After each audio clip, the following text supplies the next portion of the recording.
quote unquote cheap. But then again, you wanted to be in a nice area, go south side of Charlotte. So like Pineville, Valentine. Granted, that's gonna be a little bit uppity, but at least you ain't got to worry about like no gunshots or nothing. I mean,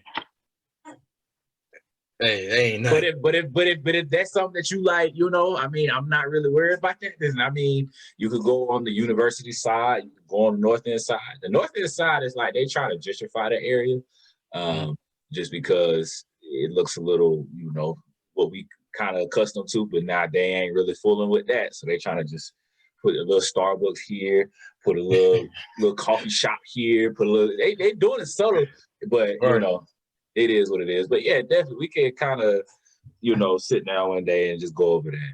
Oh yeah, definitely. So how y'all feel about that Dustin fight? That Dustin and Conor McGregor fight. How you feel about that? It I don't know, bro. I can't really I mean, it's an injury, so it's like I can't put it on anybody. I can't put it on like, Dustin made him get hurt, or you know what I'm saying? Conor just drink more milk, kids. That's all I can say. Just drink your milk. Like, don't be drinking that pre-workout stuff they tell you to drink. Man, drink that milk. That milk gonna get the bones right. I'm telling you. You're not wrong. I wouldn't say I felt bad, but I was like, damn, that's not how it's supposed to end right there. That trilogy ain't supposed to get right. That's not supposed to end on no freak accident, because that's all that was. Was Dustin winning the fight? Yeah. But, I was after the fight, everybody was like, oh, Dustin was going to win anyway. I was reading comments. Shouldn't have did that. People are dumb. It was like, oh, Dustin going to win. Conor deserved it, all that stuff he was talking.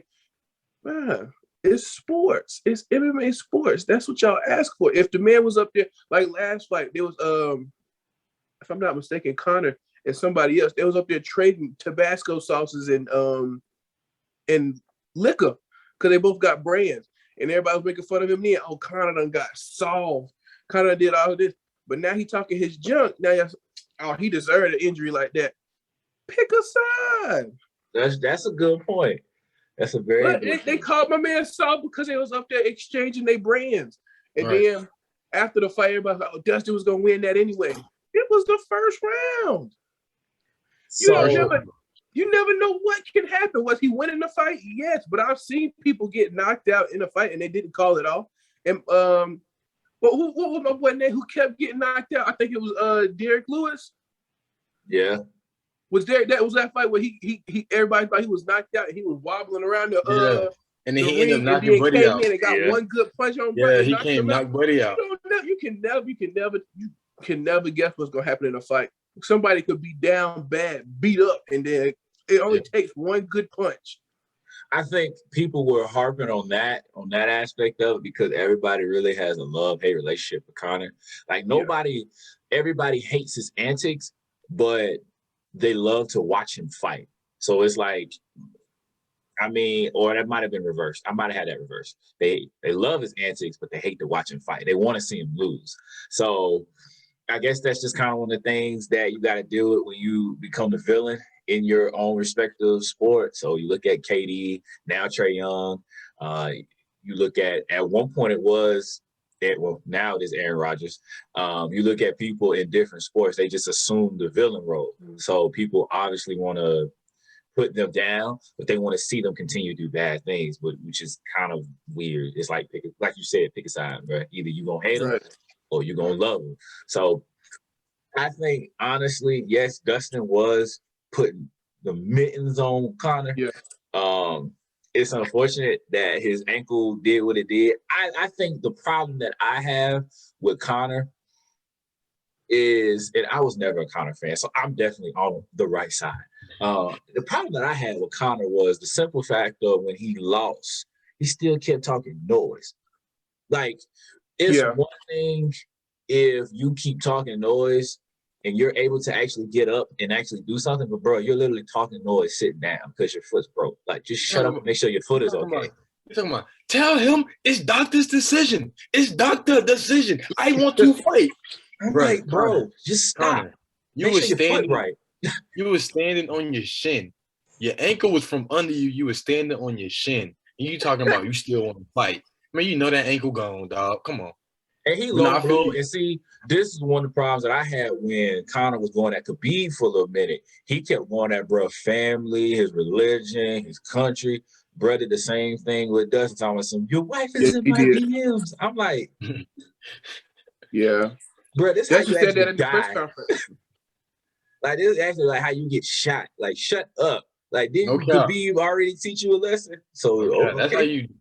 Where we from, that's where you die. That's how you die. Like, that's one of the ways. Like, you start talking about people, family, they, like, if they religious, like, once you start getting in people's backgrounds, you can't be mad at, like, whatever they bring to you. Like, Yeah. if they bring 100% violence, you can't be like, wait, calm down. No, bro, you was talking about that man's wife. Like, that man ain't said nothing about Conor McGregor and his family and his Definitely. religion and nothing. But I don't know, bro. It's like Conor put himself in this position. It's like Conor digs the hole and he thinks like, oh, it's nothing but a little jump to get out of it. Yeah. I don't know, my boy. Like, Conor be taking stuff too far. Justin said that after the post game press conference. yeah. He said that's not the end. We either gonna fight in the octagon or we gonna fight on the sidewalk. He said because bro took it too far. He said after the fight, Conor was laying on the ground while they was checking on his knee. Where you said Chris, you said he was talking junk. Mm-hmm. Dustin said he went over to go check on bro's leg, and Conor was like doing this symbol to him, like he gonna kill him. He said Dustin said he done took stuff too far. When you talk about people dying and killing people, he said he understood it before the fight, trying to build up and stuff like that. But yeah, he said either the octagon or the sidewalk. We gonna meet up somewhere. I think Conor also too, because he lost. Now he's trying to up his antics up now because he lost. So now he's no longer quote unquote the face of MMA anymore. He wasn't the face for a minute now. So he ain't been the face for a minute. So honestly, I would like to see it around 4. Just because, granted, yes, the fight ended the way it did, and die-hard MMA fans like, no, we don't want to see this no more. I think for us novice fans, I just want to see him get beat one more time and actually get beat this time. Yeah, that's it. That's pretty much it. I just want to see him able to. I just want to see Conor be able to go the full, like, win or lose. I just want to see him go full because it's like, if he get hurt again, I was hurt. I don't like when people use injuries to the reasons. But you came out before you got hurt, or you was this macho guy. But then you get hurt. Now you want to blame the injury. But you never said from the get-go, I possibly could get hurt. So let me relax. Let's think about this. Let's not really pipe too much because you never know. I can get slammed in my neck or whatever the case may be with his ankle. Or it could have been his wrist or his knee or his shoulder or something. You know, it could have been anything. But with Conor, bro, I think he kind of turned into Ronda Rousey. That's who he's turned into now. Like, I heard about it. Yeah, I seen a comparison. I heard somebody say something about that. They both lost 2 in a row, and then their third fight again, they got hurt.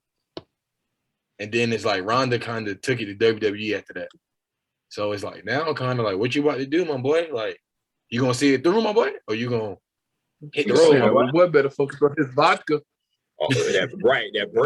His vodka brand. Leave that alone. All right, everybody. Welcome to another episode of Out of Town. I am your co-host, Chris, followed by Marcus and Tariq. We are in episode 5 of season 2. As always, this episode is brought to you by Sportscasters Network, so we can go ahead and kick it off and get it going. So first topic, y'all boys. This is a pretty simple question, but actually it got a lot of debates on social media. Which do you feel is more important? Hall of Fame or getting championships? To me, that's an easy question. I would say his championships, like rings. I feel like because you can be in the Hall of Fame. AI's in the Hall of Fame, Barkley, Jordan, Kobe, Shaq. But you know what they always will say? You never got a ring. it's easy to get to the Hall of Fame compared to getting a ring. It seemed like because during the season you're not going against you're not going against other Hall of Famers. You're going against people that you can't beat in the season. If AI wasn't in the Hall of Fame, and he, as we know, never got a ring. If he wasn't in the Hall of Fame, would people still respect AI? Okay, so on the contrary, hold on. Yeah, yes, absolutely. Okay, ask that question one more time, bro. If AI if all these guys that's in the Hall of Fame, we know they never had a ring. If they never would have got put in the Hall of Fame, would they still be some of these guys that we know without ring? Yeah, AI would. I don't know about Charles Barkley. Charles but definitely. AI would. Y'all gotta understand. He would. Charles won MVP. AI would be high. I understand. We know AI about did too. AI had an MVP too. AI had MVP. But if AI was a culture changer. He changed the whole entire culture of the NBA. Right. I take AI back because he and Charles Barkley too, because you gotta think about it. Charles Barkley was one of the first players to come in at a power forward position at 6'5". That was the game changer. Now it wasn't from a culture standpoint. Like there would be no Draymond without Charles Barkley. Yes. Yes. Yes.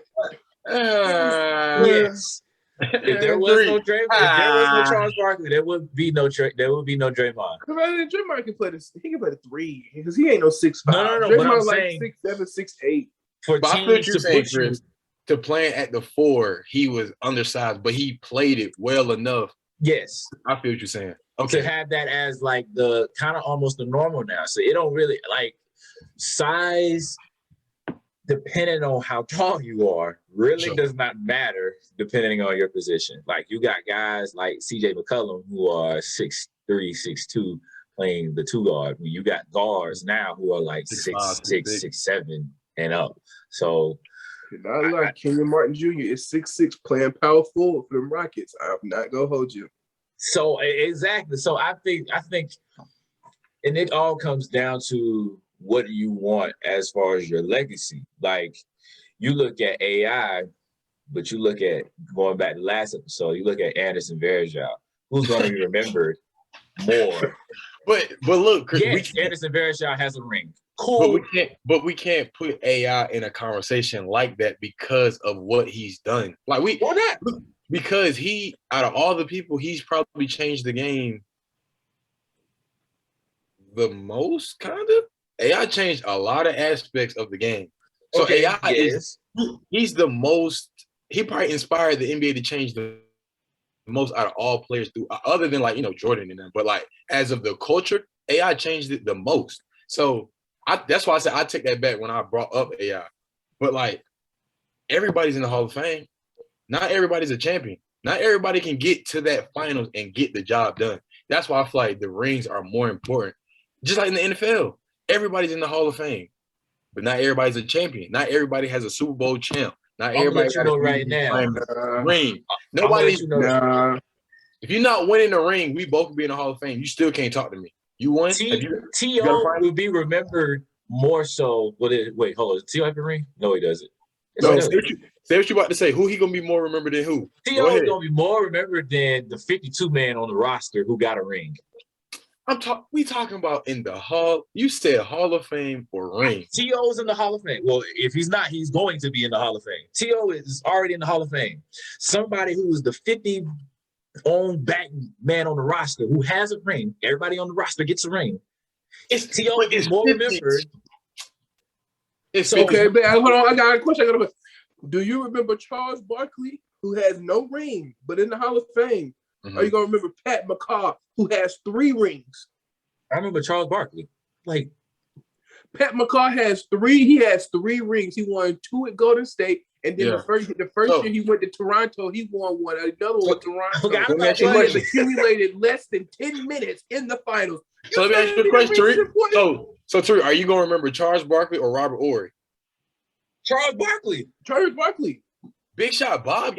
Y'all tripping. Yes. I'm not gonna disrespect the man. The man he's a clutch bucket. This man did it. No, he didn't do it with just us. He did it with us, San Antonio. I'm just saying.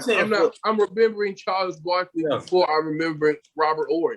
I'm not no disrespect to Robert Horry, but if it wasn't coming down no clutch shot, he's not in the game. It's simple. Tim Duncan said it best. The whole season, he won't do nothing. But give him a clutch shot, he's going. You can trust him to knock his shot down. And then what's his name? Big Shot Bob. Big Shot Bob. You ain't, listen, you don't got to do nothing else if you getting the job done. If so you gonna hit the shot, so you're asking me, you're telling me basically, Robert Horry will be remembered more so than Charles Barkley. That's what you're telling me. Why is remembered coming up? You said what's more important. Obviously, okay, Marcus, I got a question. Whose situation would you rather be in? Pat McCaw's or Charles Barkley's? Would you rather be the 15th man on a roster but have 3 rings and no minutes to show for it, or would you rather be one of the greatest power forwards to ever play the game, but who never got it done? Get it to, who never got the job done? But honestly, let's say it like that. Who never got the job done, but you're in the Hall of Fame and you're known as one of the best power forwards of all time. To answer your question, Tariq, it's what Chris said. It's what you prefer. Like whether you prefer to be at that stage or you rather be in the Hall of Fame and not have a ring, period, ever. Me personally, if I'm on the team, I'm want to win because everybody's in the Hall of Fame. Like the Hall of Fame is your career. It's all your years in the league that accumulates to what the Hall of Fame brings you in. Getting the ring is in one season. If I get that job done in one season, I got a ring, bro. Hall of Fame, you can win a ring by yourself. So you'd rather be Pat McCaw? But you can be Hall of Fame a team. Your Hall of Fame career is what you have done for yourself. Like this is what I've done in the past X, Y, and Z years. That's cool though. But what you gonna have to put on your resume? What you gonna have? All of what got you into the Hall of Fame. I'm saying, but what? First round exit, second round exit. Never made the conference. Never made the conference final. I'm just saying that's what you gonna say. All-time defense. I'm asking you. No way. Y'all not. So you Pat McCaw. I'm asking the question though. I'm asking a question. What y'all gonna put on your resume? Hall of Famers, you did 15 years in the league. You never been past the second round in the playoffs. What you putting on your resume? Yeah, you in the Hall of Fame. What you put on your resume? You have no All-Stars. You have no minutes accumulated in the finals. You didn't even dribble the ball unless it was in warm-ups. What you gonna put? I got 3 rings. Yeah. Okay, let me ask you this. You got a Hall of Fame. A little bit better. This is a little bit better comparison. We're gonna still use Pat McCaw. We're gonna use that boy behind you. Who gonna be more remembered? Melo or Pat McCaw? What? Y'all are naming people that. Come on, bro. You just said the basis of the argument. You're asking me. I mean, we're not gonna sit here and compare Steph Curry and Melo. Hands down, yes, Steph is gonna be remembered more so than Melo. Of course, because he's both. He's like Steph Curry. Yeah. Steph is. That's why we can't throw him in this argument. We can't throw him in there. All we saying is that you got guys who are Hall of Famers who will be remembered more so than people who have rings who won't necessarily be in the Hall of Fame. I feel what you're saying. It's the career versus a season. I feel what you're saying. Like Hall of Fame is your career and the ring is a season. But if you're that guy, Charles Barkley, on decent teams and you don't have rings. Well, I don't know. He wasn't really – that Suns team wasn't really that decent. But the Suns was straight. The Suns made it to the Western Conference Finals. They made it to the finals. Beat out by who was that? Hakeem and them. So yeah, I mean, but and then I used to say the same thing for Melo. Melo got over to the Eastern Conference Finals and had to see Bron. But that's the furthest he's ever been. Charles Barkley's been to the finals. He lost the mic. I'm not Pat McCaw. That's all I'm saying. Hold on. So you Melo. Once we get down to the nitty gritty, so you Melo. I'm thinking Pat McCaw. So you Melo. I'd rather be Melo than Pat McCaw, I'll tell you that much. I mean, I think a lot of it too is if you get the best of both worlds, obviously you got, the greats of Michael, Kobe, Kareem, Hakeem. You got guys like that who will obviously got their chips and obviously will be in the Hall of Fame. I think what it comes down to is which one as a player and as an athlete. Because I forgot, it was on First Take. I forgot Buddy's name. He used to be in the NFL. Last name is Johnson, I believe. Big guy. He said the notion of you ask any guy in the Hall of Fame, if they could trade or if they could deduct their stats or their accolades to get us to Hall of Fame, to trade that for a ring, hands down they would. And I think that honestly, I agree to disagree with that. That makes sense. But I agree with that. That's why I was trying. Y'all kept saying you naming nobodies. I'm saying guys that's actually in the Hall of Fame of stature. Like, oh man, like bro, he's in the Hall of Fame. He doesn't have a ring. So it's other guys that's like, bro, you can't even really talk to me. Like, yeah, you Who's were other good. guys though? Who's other guys though? That's in the Hall of Fame with no rings? Well, you know, that in comparison to like guys that's in there. What I'm asking is what are two like conversations, like two people you trying to go, like just give me an example. So it could be, we can say Charles Barkley and LeBron. We know Bron's best of both worlds, rings and Hall of Fame. Barkley, Hall of Fame, no rings. What if Barkley was like, oh yeah, I would definitely dominate you, Bron. Bron like, bro, I got rings and I'm in here with you. Basically the same way Shaq be talking to Chuck. Basically, yeah. That's the same way. Like, that's the same way Shaq. That's the same way Shaq be talking to Chuck. It's like this, Chris. Like, if you're in the Hall of Fame with no rings, but I'm in the Hall of Fame with rings, you can't tell a younger player how to get there. Yeah, you had a great career. You did all-stars, all-time defense, scoring champ, whatever the case may be. But you never been to that final lap. Like, you never been all the way there. So how like can you? I feel like this too. Hall of Fame, you have full control over whether you get in that or not. Rings, that's situational. Yeah, Hall of Fame is your career. It's like what you do over time to add up, for sure. Rings are situational. At the end of the day, you usually got to be on the right team at the right time. At the end of the day. So, how many Hall of Famers wasn't on a right team? You know, not the best team, but like a decent enough team. Honestly, AI. I feel like they could have put more around AI. If you ask me, especially in Philadelphia. Carried them. There's like, no way they could have done more. Chuck bounced around. Chuck been on some. I think honestly that was just you just got beat by somebody better. That's all that was. Yeah, that's just, yeah. Patrick Ewing, nah, bro. Bro was on one of the best Knicks teams in the world. Every year he's in the Eastern. I'm sorry, dude. I can't even agree with you. I can't get mad. Man, so Michael and I ain't gonna say they froze. Michael just right. They froze. Patrick Ewing froze. John Starks tried, but Patrick Ewing froze. He was like, "Bro, this is God. Like, this is like." But I see why they call this. My question is, for that specific moment, if we're going off a pass, I see why. How do you freeze? No, who's guarding you? It was a Bill Cartwright, like. But think about it, bro. It's Mike still on the court though. Like, he missed a layup. I watched the footage. He had an easy. Instead of him trying to float it, the man went for a finger roll. I'm sorry, what Mike came down to there. I'm sorry, bro. I mean, I think a lot of that too. I mean, just going back to the whole topic at hand. I like I said, I think that really depends on the player. Yeah, depends on the player.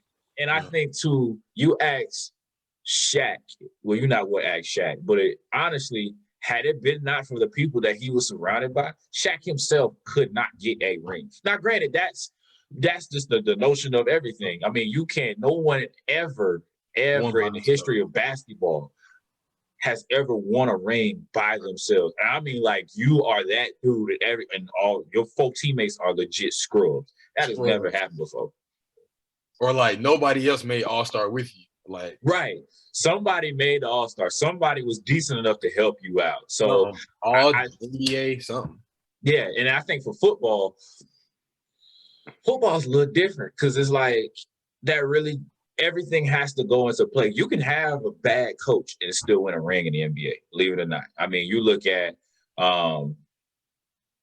You look at when he went back to Cleveland. Yeah. Granted, Ty Lue is not a horrible coach, but Ty Lue, he wasn't ready for the finals, and Bron took him straight there. Basically, yes. Ty Lue was probably one of the better coaches other than Eric Spoelstra. Yeah, for sure.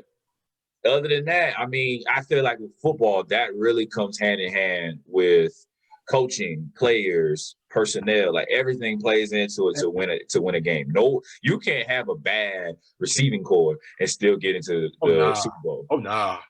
You can't have a bad running game and still get into the Super Bowl. Everything has to be pinpoint perfect almost. But it's kind of like what Deion Sanders said on All Athlete? No, I Am Athlete. Yeah. He was like, he feel like the NFL Hall of Fame should be like, it should be levels. Like you should have not ballots. No. Here, it was a while back. I'm trying to remember kind of what he said exactly. He was just talking about. I know this episode you're talking about though. He was just saying like it's guys that's in the Hall of Fame because of they've been in situations for so long. It made them look like, oh, you're the reason why. Boom, boom, boom, boom, boom. But then it's guys rings. Huh? Yeah. But he was saying, I mean, in the Hall of Fame, like, when you win, and you stay there for multiple years, it looked like you're the reason. And then Deion was saying it's guys that you can put them mostly anywhere and they're going to get the job done out of the Hall of Famers, not out of everybody. He was just saying out of the Hall of Famers, it's some guys that really shouldn't be in the Hall of Fame. It's because of where they were at, the team they were on.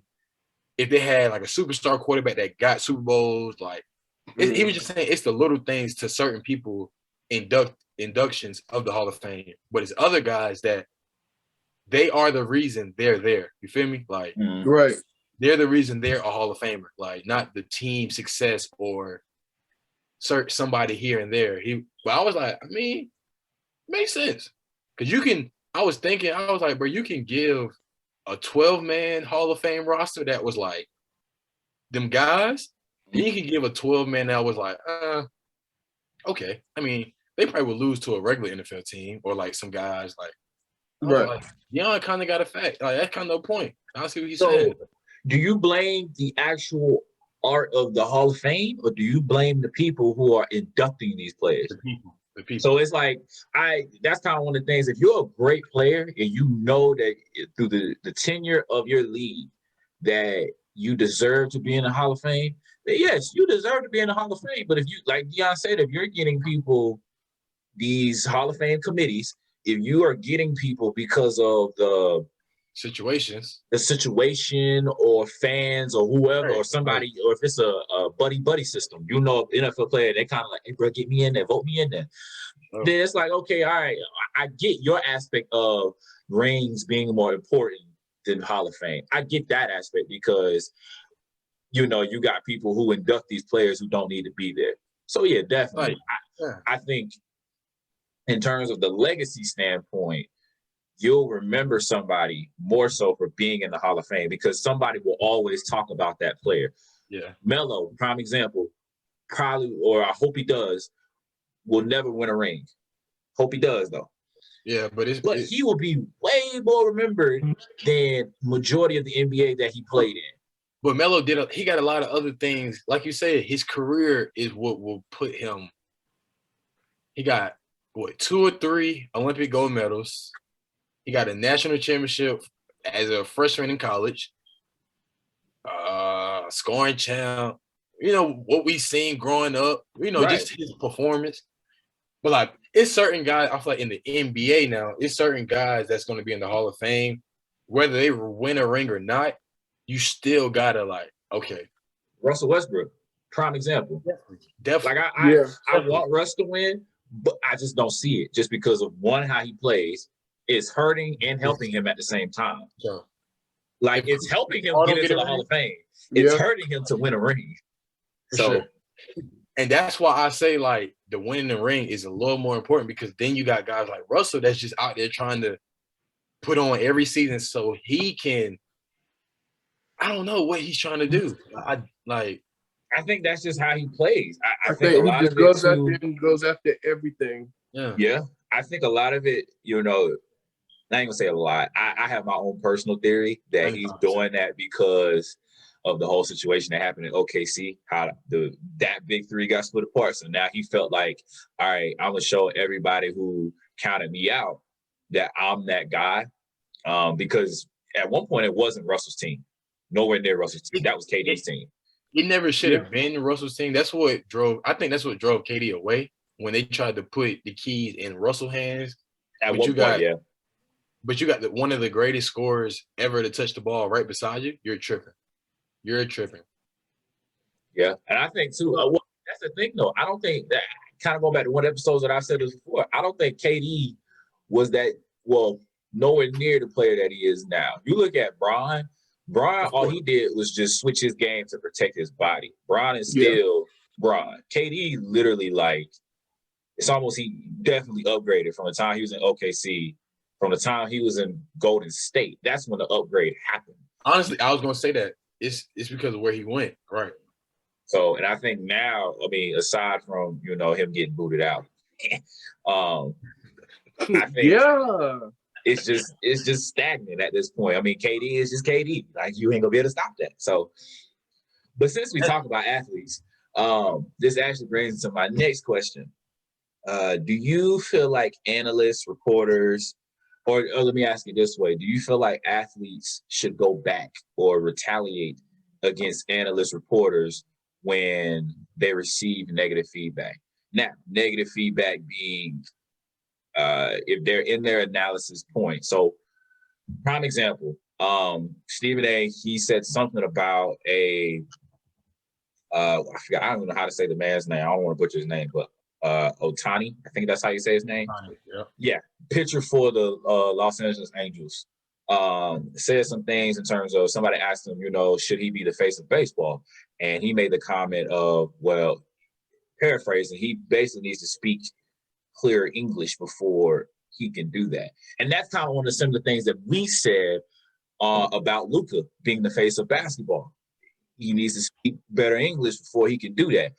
And I think for this specific question, do y'all feel like athletes should go back at these analysts whenever things are said about them in that regard?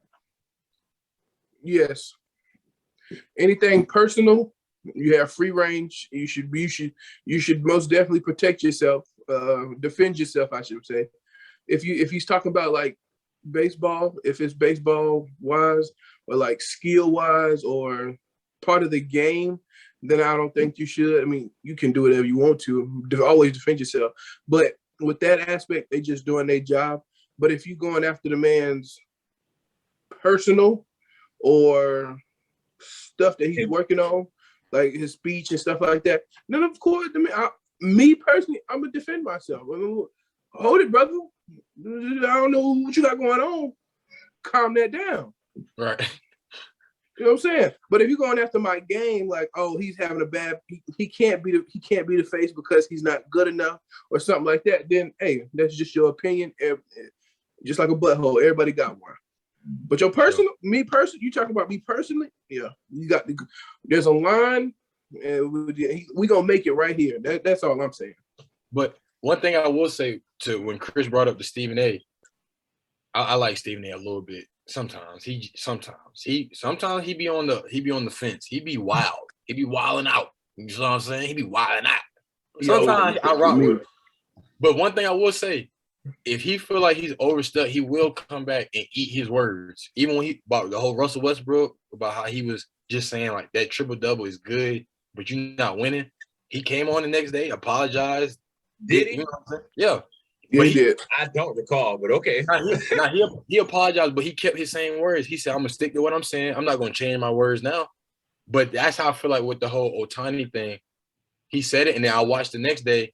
He came back out, and then they were talking to, I don't remember dude's name, but he worked for First Take. And he's part of the Asian community. Yeah, he's one of them. So he was they had him up there just to talk. And Stephen A, he apologized, but he was like, I'm going to stick to what I'm saying. If the American people is watching the sport and you're trying to get baseball to come up as in revenue and audience, we can't, if we're watching the face and he can't speak English to us, how are we supposed to really rock with him? Like, we can't, I mean, I don't know, bro. Like, Otani, he should have came out. I would have said something. I think a lot of it too is you got to understand. Yeah, we would have had to sit down. Sometimes I would have cussed him out with my native tongue. No, not even that. Me and him would have had an interview live, one-on-one. What you want to ask me, man? Yeah. What you want to talk to me about? I think a lot of it too is Well, two things. One, as an analyst, as we are analysts, it's about not only how we say things, or the term normally is not about what you say, it's how you say it. Mm-hmm. I think with analysts is both, it's vice versa. You really have to watch how you say certain things because everybody now, like there's technology involved now. So somebody can definitely at you and tweet you and comment back at you. And then not only that, but if they're close to you, they'll definitely hit you up and be like, hey, yo, let me holler at you for a second. Kind of with the whole, since we bring up Stephen A., that whole situation that happened with AI. AI hit him up like, hey, bro, I thought we was cool. What's up? And then Stephen A., well, that's my job and da-da-da-da. And my problem is, specifically with Stephen A., this is why I'm not really a huge fan of him. He'll criticize and critique, come at people, minorities, but you ask him to come at Aaron Rodgers. You ask him to come at Tom Brady. You ask him to come at Peyton Manning. You know, maybe some of these other baseball players, crickets. So it's like, I seen a comment that somebody said, is black folk gonna get an apology? You definitely apologize to, the Asian community, this and that, but you ain't never apologized to your people.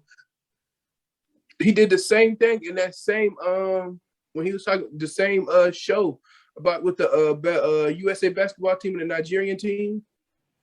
Yes, where he about that. He was trying to crack. I guess he was crack a joke or whatever. But he was talking about he was going down the roster of the top scorers for the Nigerian team. Mm-hmm. It was like butchering their name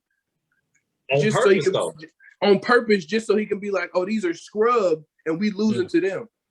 Hold on, they play for a national team just like the USA do. Get their name right, man. Or at least make the notice of, hey, I don't know these players' names, so I don't know they even try. Right. He didn't say, oh, I'm not. You know what I'm saying? He had a whole weekend to practice these names. He could have went to Google Translate and practice. You knew what you was going to talk about. You knew exactly what you was going to say.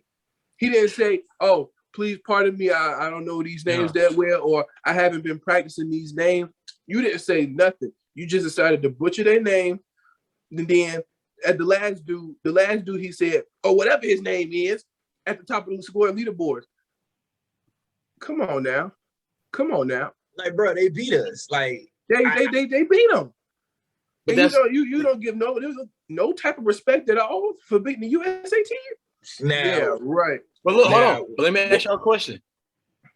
If USA team would have blew them boys out by 30, we wouldn't even be talking about Nigeria. We wouldn't even say. Look. We wouldn't even say shout out to Gabe Vincent, shout out to Precious. We wouldn't say nothing about them. No reason to. They lost. So I feel what y'all saying, as in the butchering part. Now that was a little wacky. That was a little wacky. That's the thing, though. We're not going at the actual game. We're going at the analysts and the people who do too much. Like, bro, dial it back some. At the end of the day, like if you talk sports, that's why I personally love I Am Athlete, because they talk, but they let everybody know what's up. We're gonna keep it real, but we're gonna also keep the fact that we do respect you as a person. Because they were all athletes, Chris. I mean, that's just that's just the difference between I Am Athlete and then what we see on ESPN. You know what I'm saying? They were actual athletes. They went through, hey, Chad, why didn't you hey, Brandon, hey, you know what I'm saying? Yeah. So it's like, that's why I feel like we gravitate to I Am Athlete, where we'll watch that and be like, oh, everything they say, even if we don't really agree, we still will agree because of how they put it. They didn't disrespect, they didn't overstep, but they said what they said, though. They'll be like, okay, like if I could give y'all an example, if they would have if Brandon would have tell Chad, I think the whole thing with Ocho versus Science. Ocho, you're wrong. I get why you're saying what you're saying, but Ocho, you're wrong. Like, you need to eat healthy. No, I get my Big Mac, I get my chicken nuggets, I get my fries, I get up every morning, I go and do what I got to do. You gotta have calluses in your body. You gotta have calluses in your body. That's why y'all be hurting. I got calluses in my body. But not, I mean, but out of all the reporters I've seen, Stephen A will say something wild, but he do eat his words. I will say that if he'll come on the next time, you know what? Like with the Russ, I seen the Russell Westbrook. He went back and apologized. He said, if you feel like I offended you, your family, your wife, anybody, I sincerely apologize. Come talk to me. But I said what I said. Your triple doubles is good for yourself. But see, I mean, go ahead, Chris. The other aspect of it too is I don't think Stephen A is as liked. I don't even think, honestly, and Shannon Sharp is one of my favorite analysts. I don't think Shannon Sharp is as liked as the media tries to portray them. Like if you ask any athlete to actually, there's only very few athletes that's gonna go and talk to them. Honestly, I just feel like because they talk, bro. Like if they say what they said, they gonna say it again. You know what I'm saying? It's not like Skip. Skip would say something, whoa, and then try to be your friend in the next episode. Wait. You just said, you know what I'm saying? If Steven and Shannon not rocking with you, until you prove for real, they not, you know what I'm saying? They just gonna keep it. They gonna take the criticism. They gonna take the whatever's coming, but they said what they said and they gonna eat it. That's why I like them two out of everybody else, just because even though what they say sometimes be a little wacky, but it's like they keep their word. Like they're not gonna say, oh, KD is the best player ever, and then once he lose, oh, KD's a bum. Like them boys gonna keep saying that, and you know what I'm saying? They just gonna eat their words, and you got to. But and see, that's the thing too that bothers me. Not even say bothers me, but when Shannon was talking about Lamar, when he was in, I guess that would be more, and he was with the kids, with the churn. Oh yeah, when he was on the basketball court. Yeah, he was saying, he was basically saying like, you could potentially get hurt, blase, this, that, and the third. I didn't like that either. I see where he's going. I see what he's trying to play. I see what he's saying. That's not cool though. Come on, bro. I see what he's saying, but like he with the kids, he in the community. The kids, man. He's just having a good time. But then again, though, how many times have we heard of little freak accident in practice, walkthroughs, shoot-arounds? Like, what's his name? He tore his ACL in the crib, coming down the stairs. John Wall towards Achilles in the house. I don't think. That's just a simple fact to tell you. Live your life. It can happen anywhere. I don't think he did that in the house, y'all. No. I really don't think. You don't think so? I think that was a cover-up. To this day, I don't think John Wall tore his ACL in the house, bro. John Wall did something else. He just won't come out and that was 3 years ago, so he definitely gonna come out. But I don't think, bro, coming down the steps, G, and you 6'4", 220. Come on, G. I heard it can happen. I heard you can step on the street, you can step on a curb wrong and tell your Achilles like it's that. Over with. I done heard people like actually do that. They walking down the street, they come down on the sidewalk, I guess wrong, and then it pops. It's just a tendon. It ain't like you can't work it out. That's like PJ Dozier. He was playing with 2 torn meniscus. He didn't know until after he graduated because he couldn't feel the pain. He felt the pop, but he didn't. He got surgery after the fact, 2 years later after the torn meniscus. I tore my meniscus the week after I did it. I thought I was fine. See, John Wall could have did that, Chris. Why you got to throw up these? I'm sorry. Theories. He throwing up conspiracy theories going on. John Wall was. What you thought John Wall was doing? I don't know. Something. But players should definitely come back at some of these reporters. They definitely should come back. Like, bro, Ohtani. I mean, what Stephen A is saying might be true. That's what I'm saying. Bro, I mean, there's a way that you could A, say that, or B, say that off air. Don't even say that to, you got to understand, when you're a reporter and you're speaking to millions, if not billions, depending on how far ESPN broadcasts, bro, you got to speak with a certain level of, what I want to say, not walking on eggshells, but you got to speak with a certain film where you can say what you want to say, but bro, you can't go past that film. Like, you got to keep it to where it is and understand that what Stephen A does and what Shannon Sharp and some of the other Black reporters, what they tend to do is you bring barbershop talk into actual open public. Like, bro, some people don't. There's a reason why we have Black barbershops. Certain conversations are only held within that space. Once you start getting other folk involved, other folk be like, oh, okay, what he trying to say? Like, but to us, we like, well, yeah, that's true. Or ha ha he. And it's like, you got to understand the difference between the two. I get you are where you are, and props to your journey and props to where you are. However, you got to get to a space where certain things need to be a fine line between what you say and what you just don't say. That's why, I mean, granted, to iron that athlete, they will say what they say. I mean, given the athlete aspect of them being athletes, but they will say what they say and understand, like, hey, yo, you know, we say what we say. However, we're going to take your feelings into account or blase.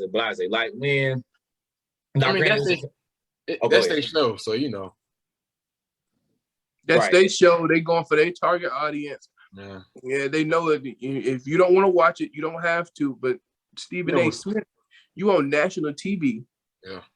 Somebody can flip the channel and see you on there. When I am an athlete, you got to actually go to their podcast and want to listen to what they're saying, so they can necessarily say what they want to say. Even on the shop with LeBron. Oh yeah, they say whatever. They on HBO. You got to pay to see them. You got to pay to see them. So you can't get mad because they're going for their target audience. Yeah. You can't get mad at them. But one thing, ESPN, But ESPN, you're on the national stage. You got to be mindful of what you're saying, especially in this time. It's a more, I don't want to say, it's sensitive. A more conscious.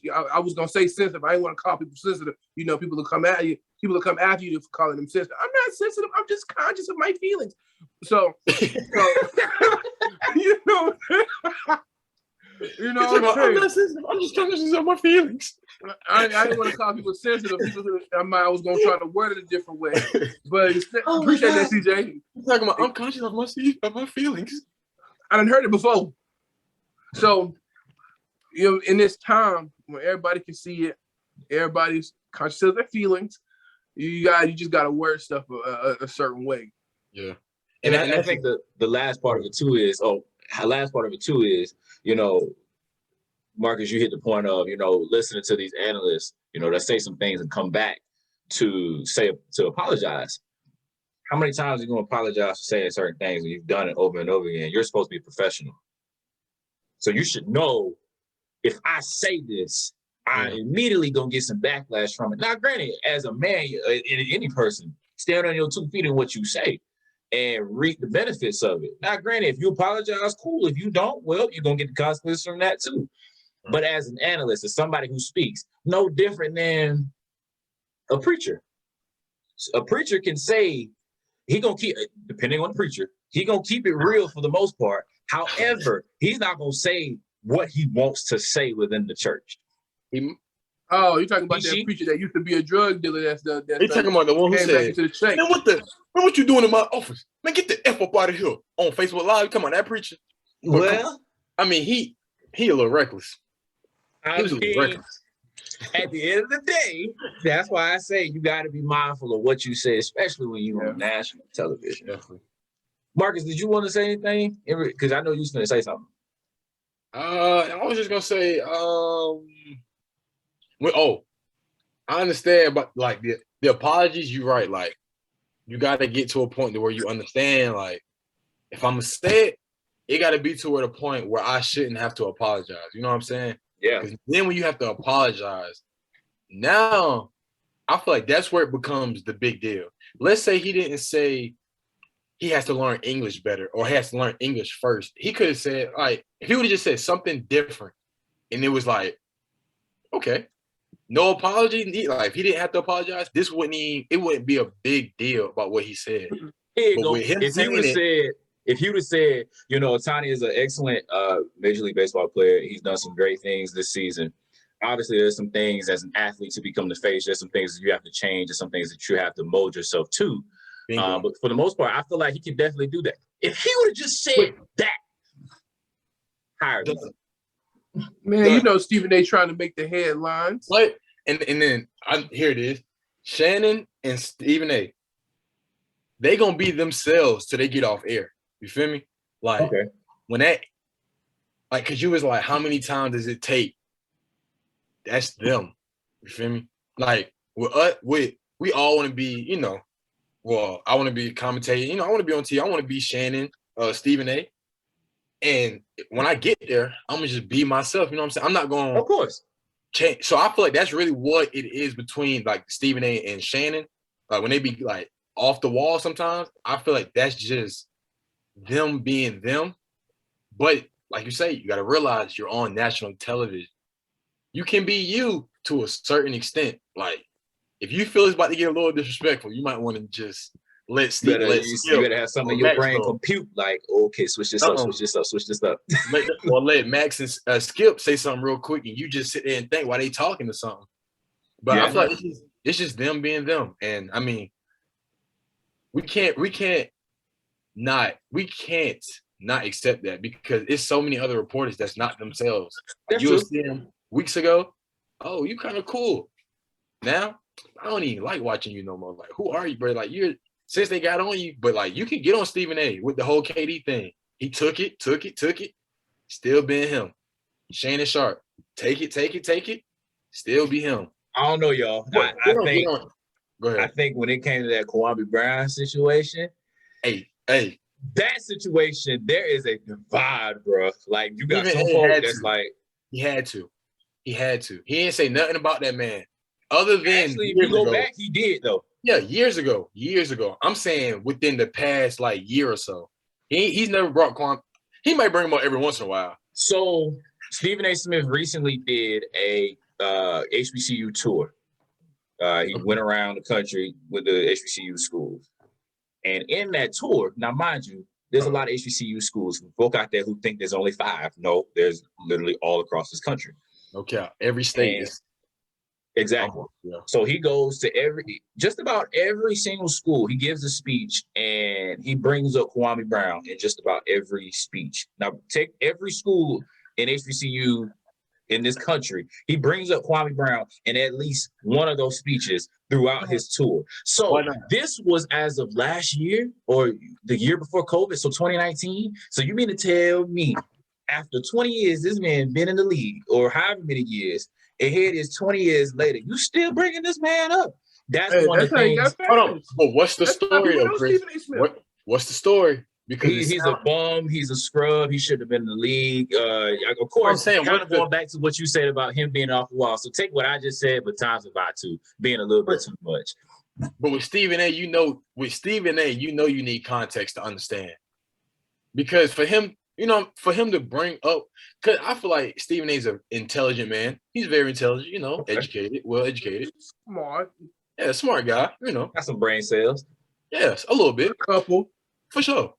So that's why I feel like I got to see the content. I got to see the paper on this one because I Go back and read it. Yeah, I am because I never knew that. But when Kwame Brown said about him and then he came back with the film, hey, Kwame, you should have stayed quiet, my boy. I'll say it like this. Stay quiet, and then Kwame Brown came back with him and saying, you showing all the videos of me being hurt, playing while I was hurt. Now, going back to this, you can't, because I know what you're going to say, like, well, why did you play hurt? The same situation of how Anthony Davis played when he hurt. No. So you telling me Kwame Brown was hurt 16 seasons of his career? No. He only pulled up 15-minute clips of one team. He only played when he was with the Bobcats.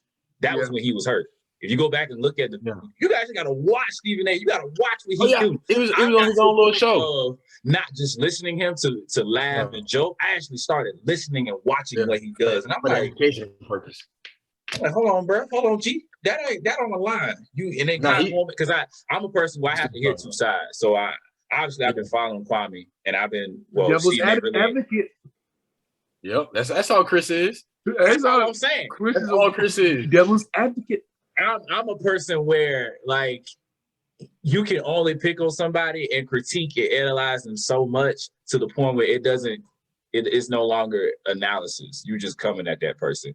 Like, yes, we know Kwame Brown was a #1 draft pick, and yes, he may not have lived up to the normal expectations of a #1 draft pick. But the question that I was presented that I had to ask myself, can you name me at least 7 #1 draft picks who excelled at what they or excelled during their career in the NBA? Huh? Can you name me at least 7 #1 draft picks since Kwame Brown or before Kwame Brown who excelled at their position or excelled in the NBA? Give me. Don't look them up. What? I want the computer out. Don't look them What up. do you mean? Don't look them up. If you can't look them up, then that tells you, okay, what are we basing but I number don't one know draft what picks year. off of? But I don't know what year he got drafted. I don't remember the year he got drafted. I was a kid. I was not even born yet. 01. So 2 years for Bron. 2 years for Bron. Chris, I ain't even gonna lie. I'm gonna look this up. Just because, hold on. Just because of the guys I'm looking at, they're easily better. I'm giving you 7. I'm Stephen A. on here. Yao Ming. Okay. LeBron James, Dwight Howard, Derrick Rose, Blake Griffin, John Wall, Kyrie Irving, Anthony Davis. Ooh, I was about to say Anthony Bennett. But look, I didn't give you 7. I didn't give you more than Anthony 7. Bennett. But you had to look them up though.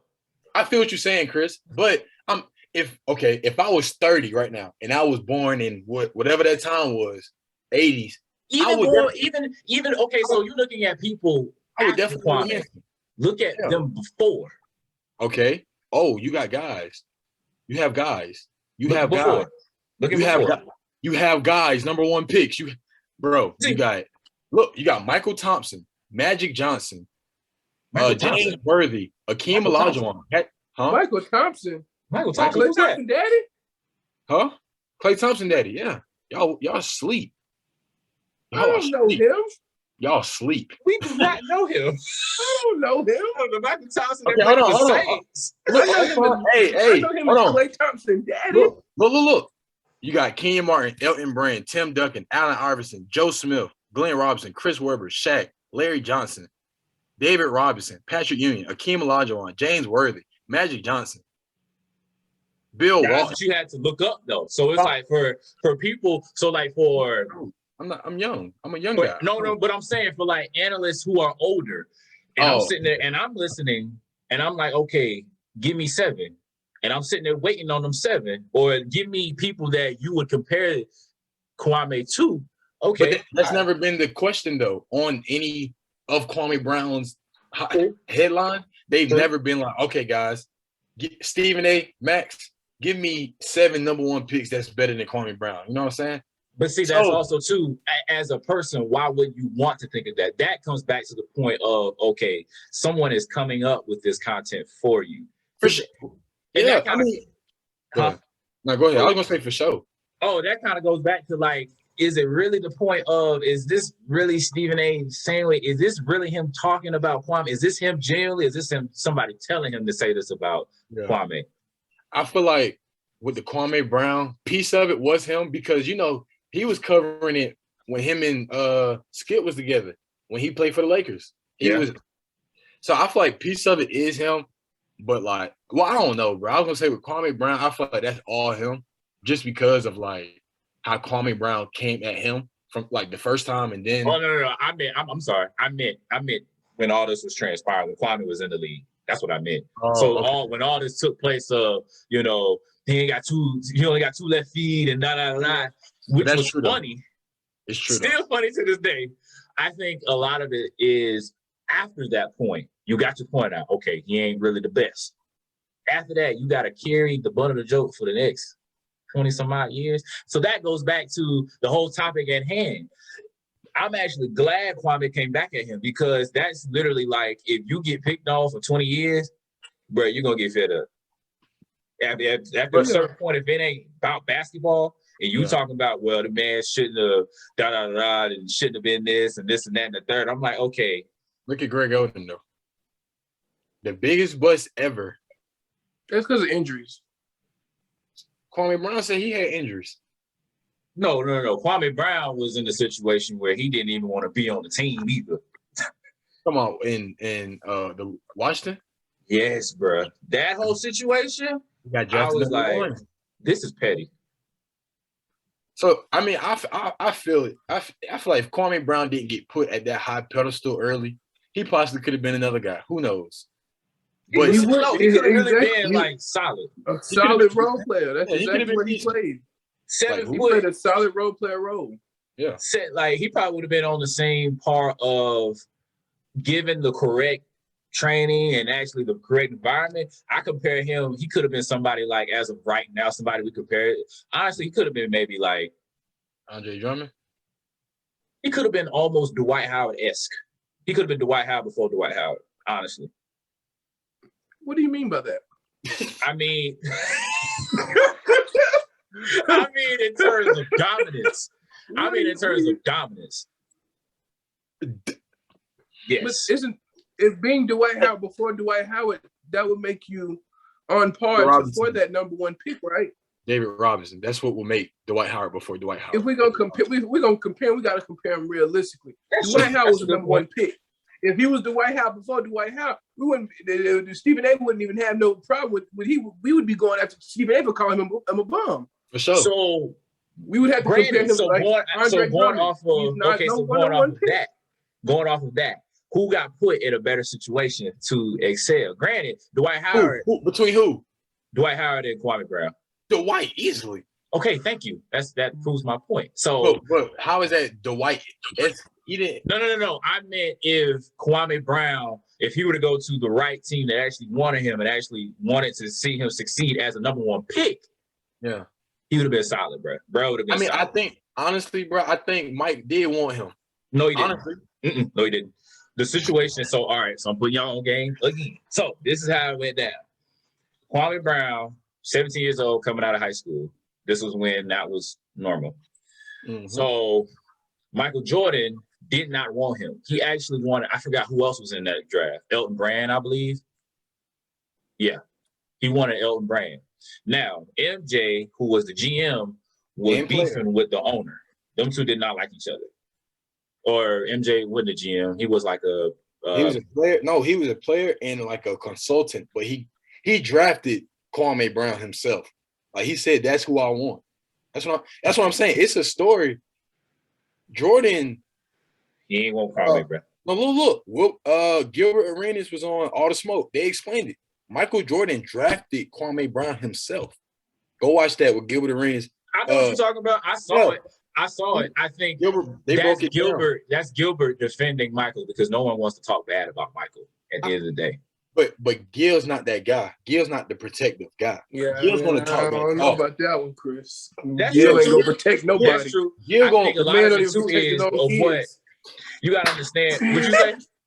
I say Gil he don't even protect his own kids. He be putting them kids on blast. I swear he do. I swear, bro. His son that play ball. He don't protect.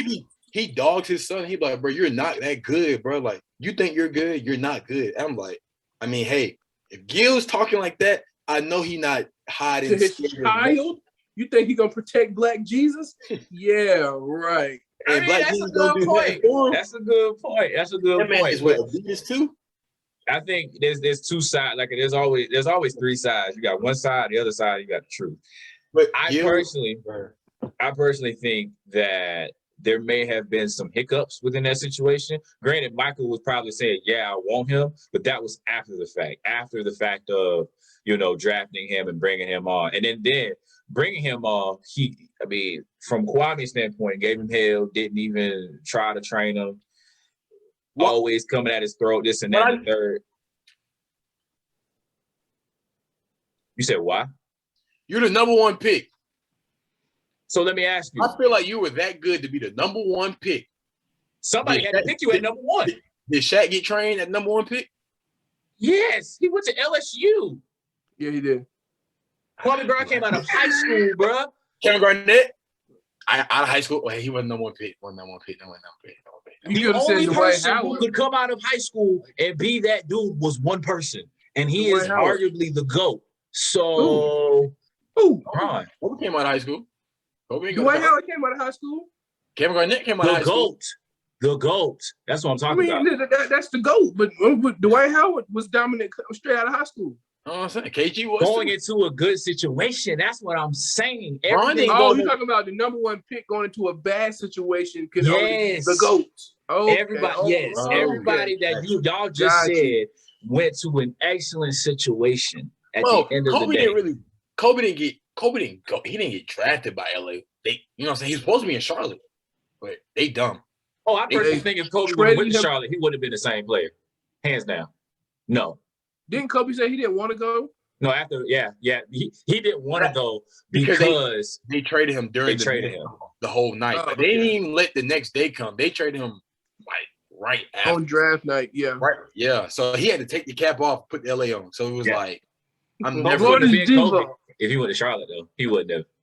Kobe I would have don't been just know, another two guard. Just imagine. No, I don't think so, bro. Being in some teal and You gotta purple. understand too.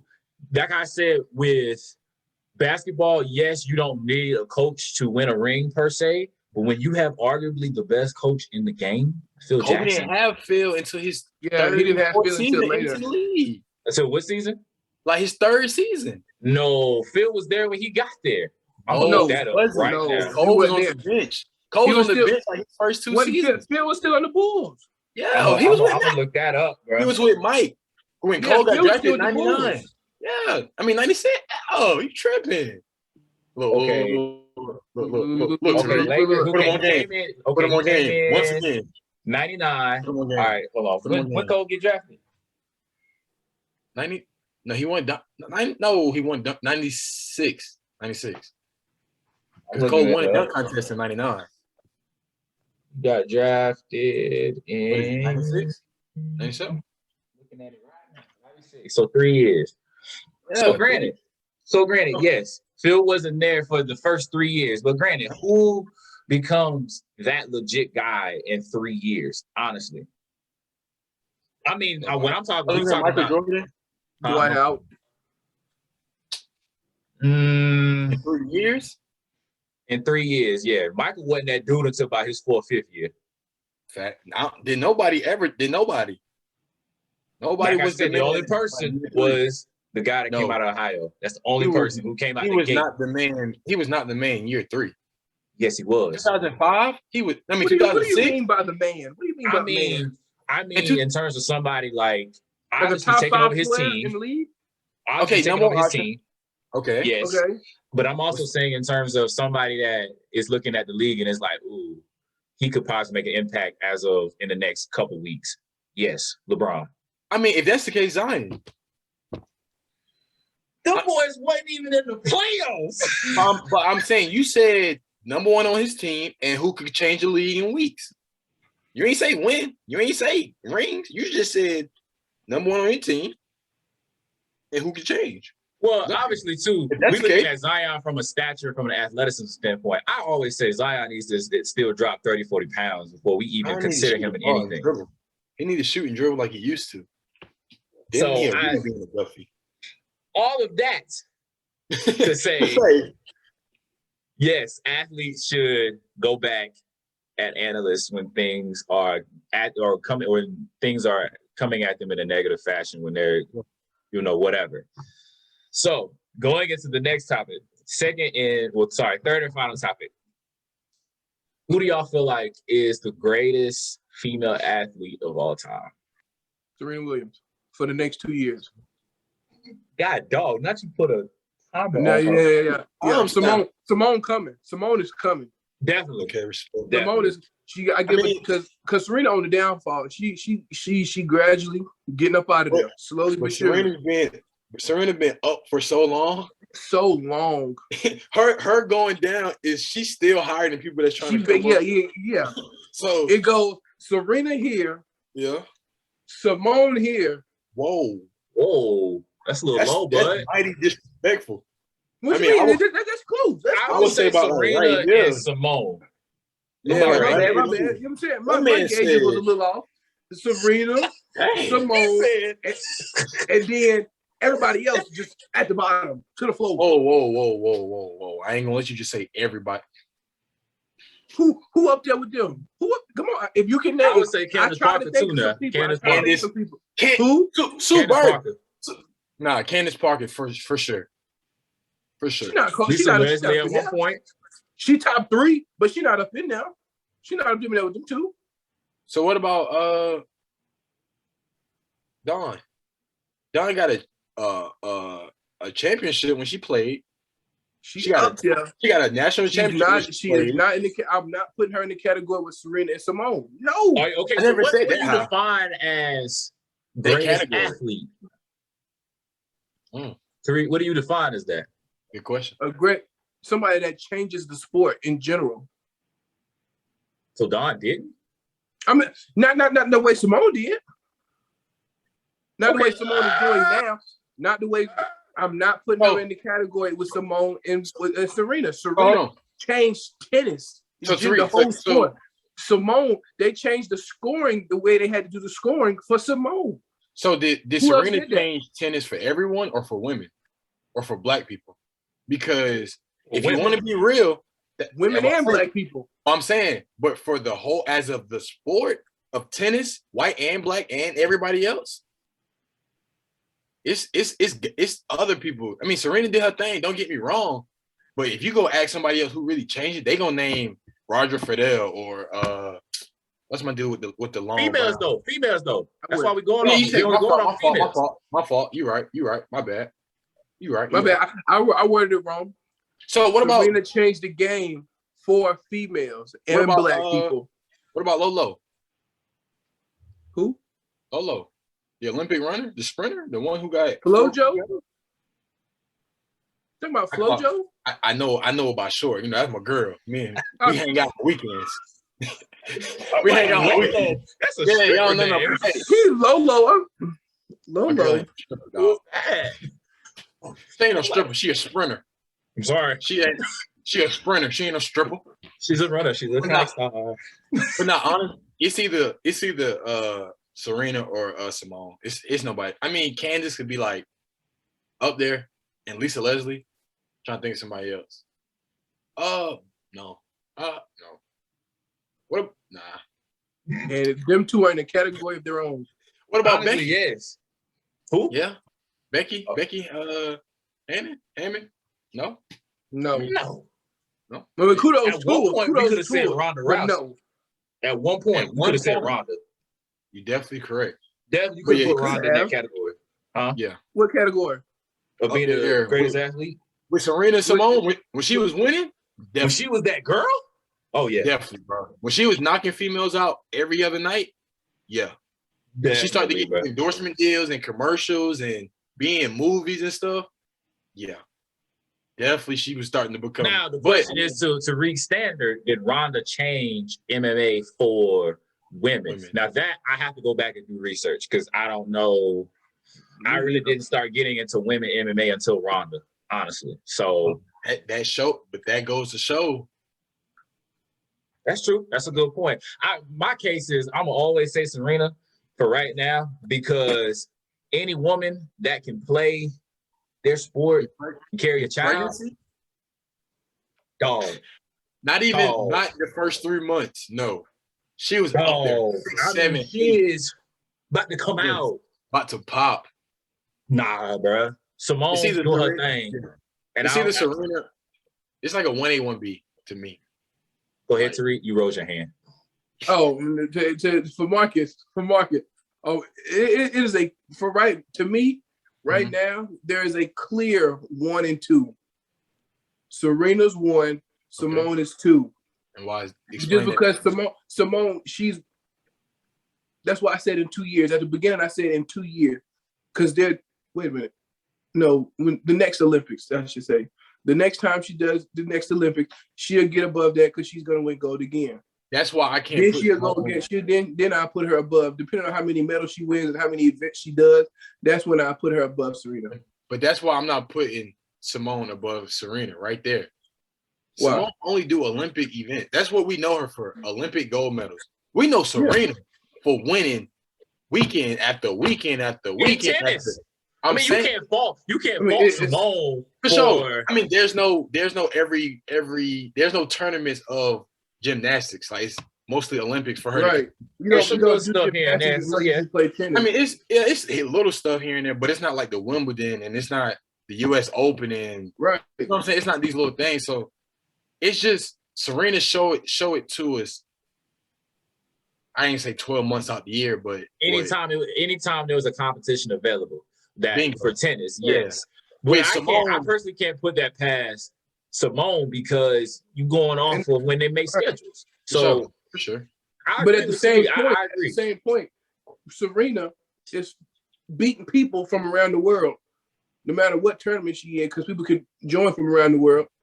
But then Simone is beating people from around the world. So I put them in the same category. Serena can just show it more because there's more events to be shown. Has Simone ever went flipping pregnant, like 6, 7, 8? I don't think you should do that. You can't do that. Well, I don't think you physically can't. Well, I mean, hey, if you playing tennis, do that. listen, if you playing tennis with your stomach out here and you still getting dubs, talk to me later, babe. I mean, you just running side to side.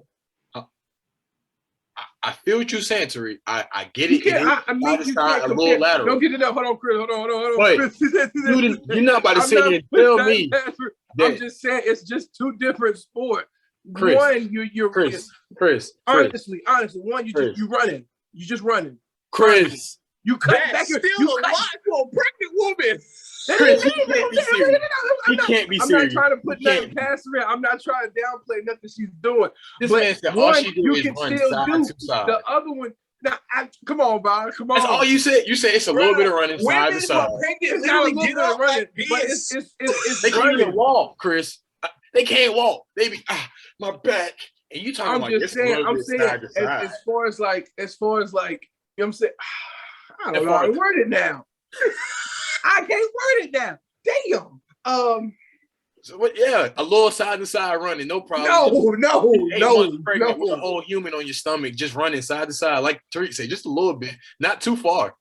Just be prepared for the ats. Just be prepared for the ats. They're coming, Tariq. They're coming. They're coming, bro. They're coming. You should. Hey, it's worse than what I said about the Hall of Fame. I ain't gonna lie, that about neck and neck with the whole Deshaun not being top 10 thing. That about neck and neck, bro. I was about that's not what I was trying to say. Oh God, that's about neck and neck. That might be like right there.